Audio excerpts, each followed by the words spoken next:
a gym based up in New York. They were talking about, they needed more funds to help with a transitional period that they were going through, renovating their space, getting new machines, et cetera, but they didn't really know how to go about that. And so one thing that I noticed that they were lacking was an annual fee. That's something that most gyms do nowadays, is an annual fee, because that gives that nice healthy buffer for a gym to keep things running smoothly.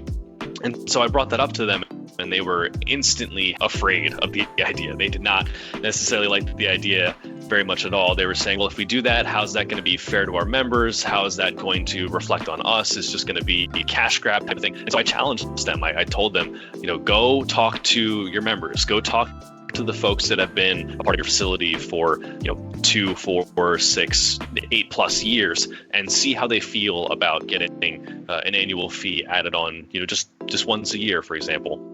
And sure enough, within 2 weeks, I get a call back from that same owner, and he tells me that each and every one of his legacy members, the ones that have been there and supporting him, said, yes, give me the fee, charge me the fee. I want to pay the annual fee so I can help support you guys. I want to see you guys grow. I want you to be successful. I love the gym, et cetera, et cetera. They all were 100% on board.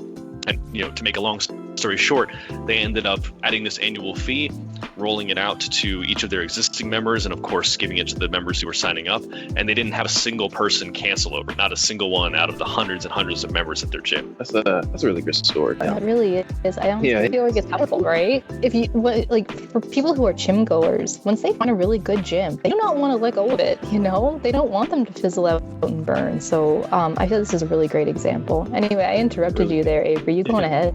Oh no, I was just taking a moment to think. I was like, that was a really good story. It just reminded me of like during those times when everything was shut down a few years ago, and a lot of people had options to quit with no harm, no foul. There were so many people who continued, myself included, just supporting the local gym I was at. Continue to let my dues come out and just to help a small business. And that storytelling just really took me back 5 years. So that was really nice. Yeah. Right. Yeah. It's not a crazy idea, honestly. Yeah. People that like their gyms want the gym to stick around. They want the gyms to succeed. And members that if you don't talk to them, you'll never know. They may not say this outright. I don't think there's going to be anybody who's going to walk into the gym one day and say, boy, I really hope you guys raise my prices. But at the same time, if you have those conversations, you get with them face to face, you say, hey, what do you guys like most about our gym? What do you think about us adding, an annual fee? It just happens once a year, or, this amount. Would you be willing to pay that to help support us in hiring a cleaning service, or replacing the flooring, finding a new location, a bigger location to accommodate more people, so that you have all that extra space for your equipment and folks. Have these conversations with your members, and you'll be very surprised to find the positive reactions.